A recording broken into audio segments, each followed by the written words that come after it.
Tatlong tips sa masayang Pasko.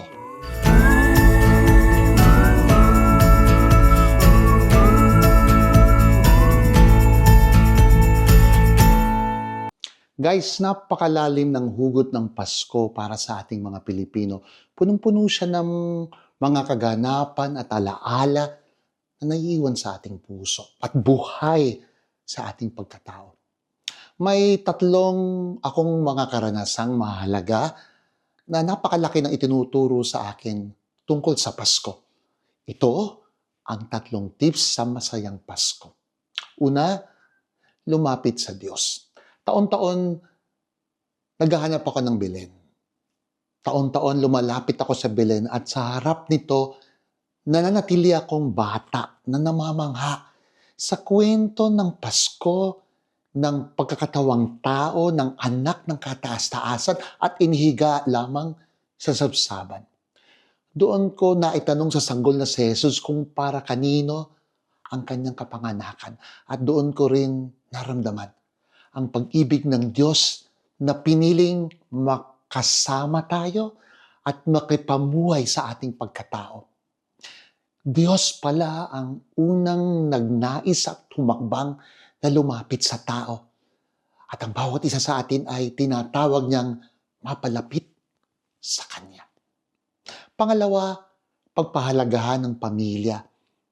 Ang pamilya ang naging paraan ng Diyos para sa kaligtasan.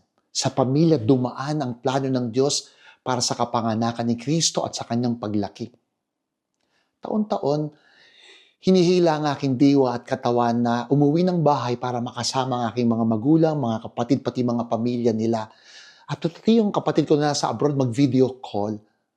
At ngayon wala ng aming mga magulang, nananatili sa aking puso kung paano ang pamilya ang siyang inuuwian ng puso ko para magdiwang ng Pasko.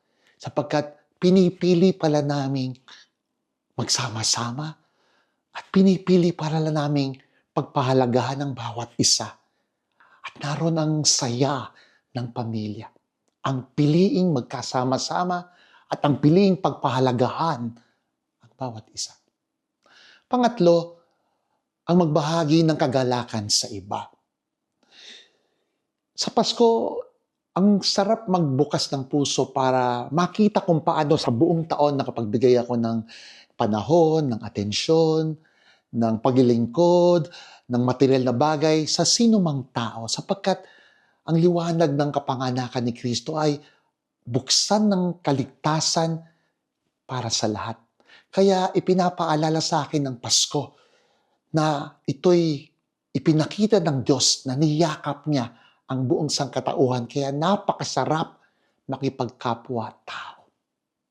Tatlong tips sa masayang Pasko. Una, lumapit sa Diyos. Pangalawa, pagpahalagahan ang pamilya. At pangatlo, bigyan ng kagalakan ang ibang tao. Totoo ang bati, maligayang Pasko.